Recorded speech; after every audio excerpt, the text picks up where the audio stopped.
Olá pessoal, sou o professor Orlando Mafra e a aula de hoje é sobre escalas termométricas.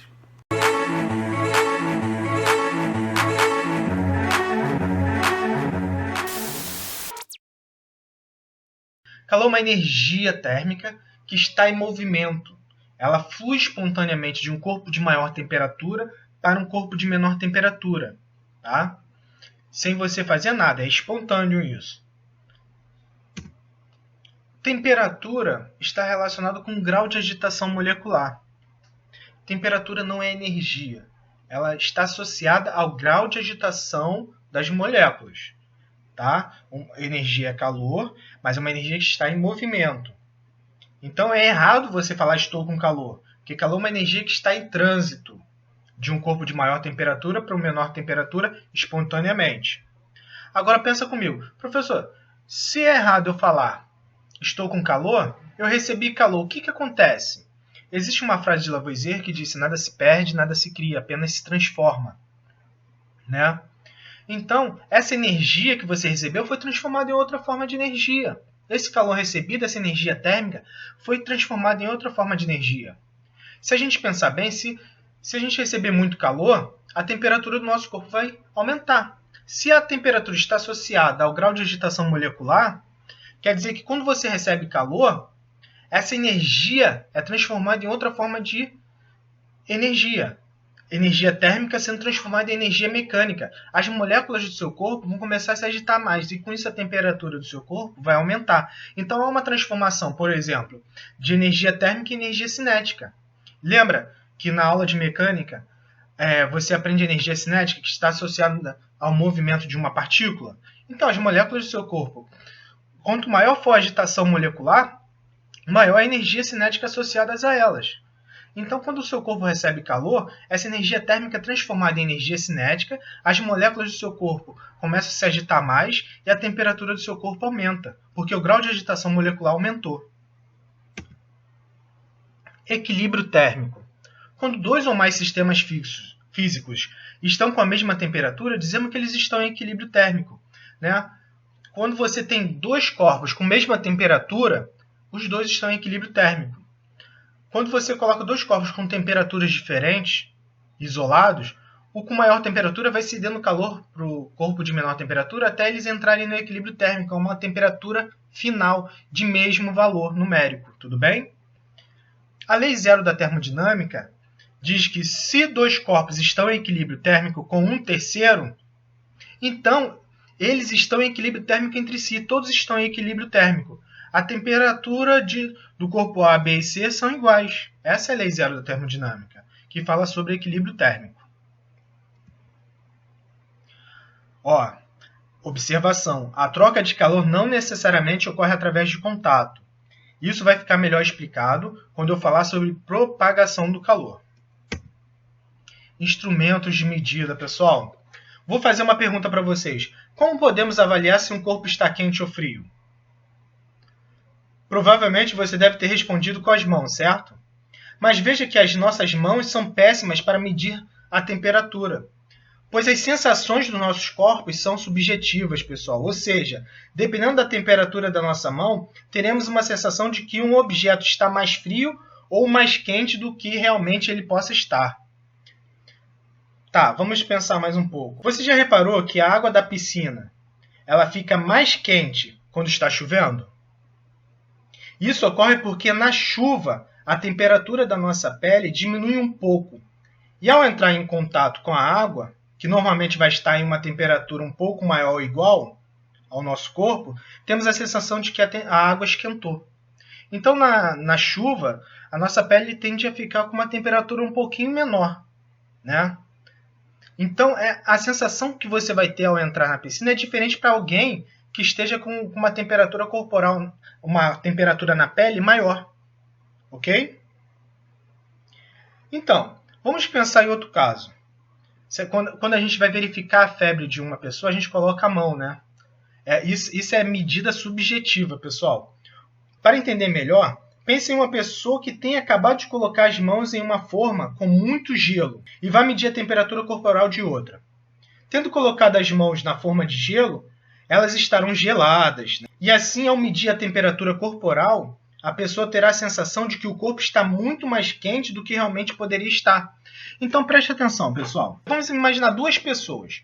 Uma pessoa está com uma temperatura na pele um pouquinho menor em relação à outra. Aquela que tiver com uma temperatura na superfície da pele menor do que a outra, vai achar a piscina mais quente que a outra. Então a medida é subjetiva, uma medida subjetiva. Outra coisa, como eu comentei com vocês, é errado falar que estou com calor. Calor é uma energia que está em trânsito. Então quando está muito quente, né, tá aquele Rio 40 graus, a gente pode dizer estou com calor, mas a gente diz estou com calor.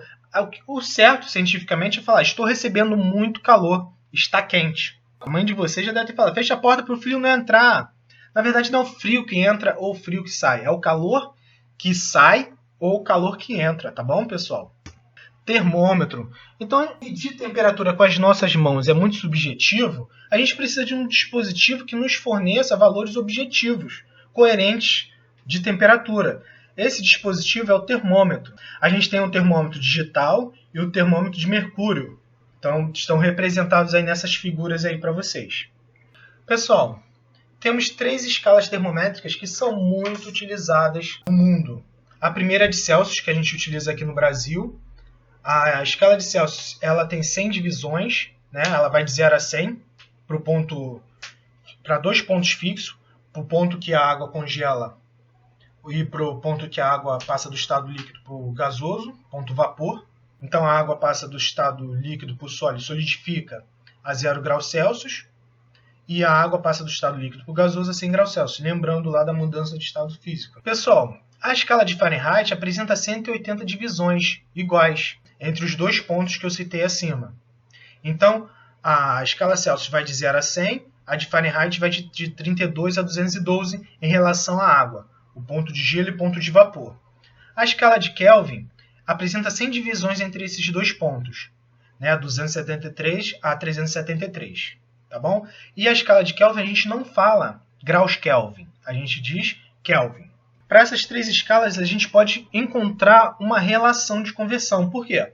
Por exemplo, a de Celsius, como eu comentei, a gente utiliza aqui no Brasil, mas nos Estados Unidos, por exemplo, a escala lá que eles utilizam é em Fahrenheit. Se você for ligar o ar-condicionado, o visor digital do ar-condicionado vai estar em Fahrenheit. O Kelvin é mais utilizado no meio científico. Mas a gente precisa encontrar uma relação entre eles. Por exemplo, se eu colocar o termômetro de Celsius numa bacia com gelo a 0 graus Celsius, o termômetro de Celsius vai marcar 0 graus Celsius. Se eu colocar o termômetro de Fahrenheit, vai marcar quanto? 32 graus Fahrenheit. Se eu colocar o termômetro de Kelvin, vai marcar quanto? 273. São valores numéricos diferentes, mas estão relacionados a uma mesma temperatura.